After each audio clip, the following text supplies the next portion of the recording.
perfect weather for the ACC network that's here today. Going on practice 15, and we got shells today. We were pads yesterday. Just had one live period, but some good stuff from yesterday's practice, and we just keep strutting along. Questions? You said it was a disappointing practice 2 days ago. Did the tone change yesterday?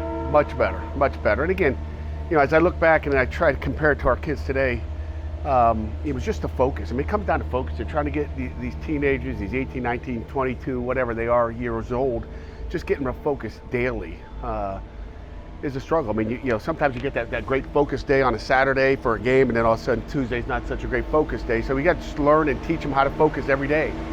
Just because you had a good day doesn't mean you have a lawnmower driving by you making all kinds of noise. Come on, EJ. Got no clue what's going on, I guess. So just teaching them how to do that. And yesterday's focus, I mean, you can just see it in the penalty. I mean, I just compared penalties from the one day to yesterday. It was like night and day, and that comes down to focus.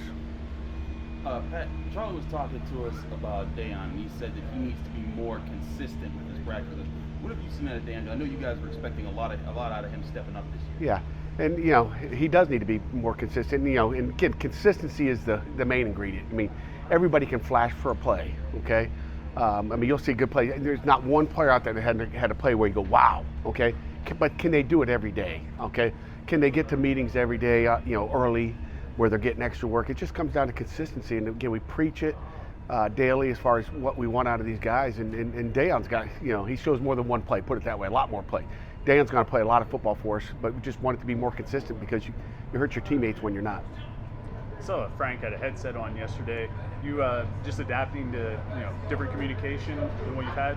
Yeah, I've never done it before with something Frank is using a pass. And again, it's the head coach. I'm always, hey, give me some information, and it's awesome. And again, it's just a way of communicating during practice.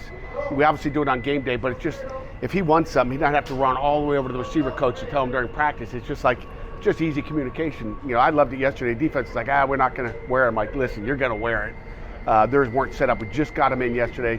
COVID delay.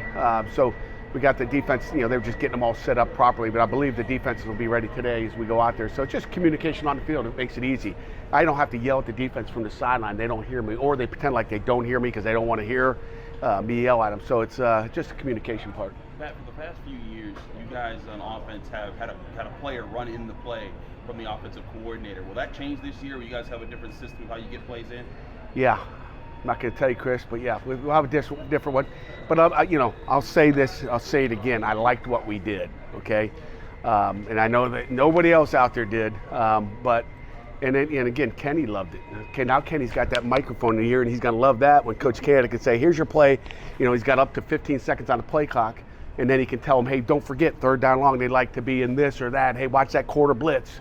And, Kenny will be like this. But, there's some great tips that are, I'm listening to what's going on. So that's why I like it. I mean, the communication that Chris is asking about as far as just the, the headsets here, just communication. And again, we like to over-communicate, in this game of football. It's all about communication.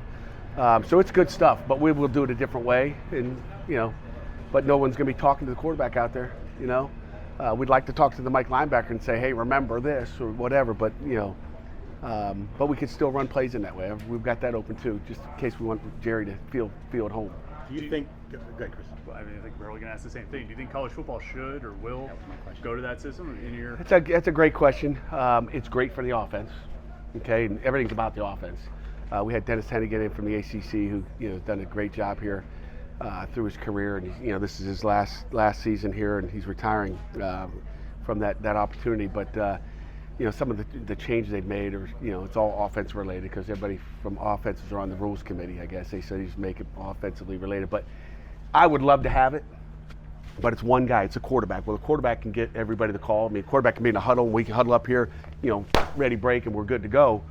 The no tempo, quarterback gets it. Nobody's stealing signals. I like it because nobody can steal our signals. Okay, that's what I liked about our quarterback going to the sideline last year.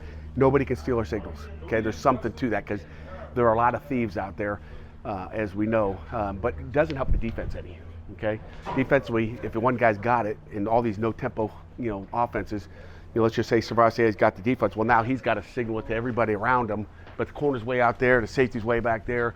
He's got to get it to everybody, so it kind of makes it tough on the defense. So it doesn't make it easy on defense. It just really could make it easy, even easier for an offense to go faster, which I don't like. So, Given your emphasis on the run game this year, could this be the first time in 4 years you get a 1,000-yard guy? could be. Expect it. Expect it? Yeah. You mentioned Let's get it done. all the things that are advantage to the offense. What do you tell your defense? Because it'd be easy to say, "Oh man, here's another rule that's going to make it tougher for us." What do you tell? Yeah, I them? don't tell them that. It's just that's the rules. I mean, we don't really, talk about it much as far as from a coach's perspective. But the rules are the rules, and we just try to abide by the rules. And they know it's tough on them. I mean, we'll do a period today. Will be rapid tempo. Really working kind of on a Tennessee, which will be the fastest tempo of the year. But we anticipate that West Virginia will have a tempo offense as well. So we're always preparing for that. And our offense doesn't do tempo. We huddle up most of the time. So it'll be good for us.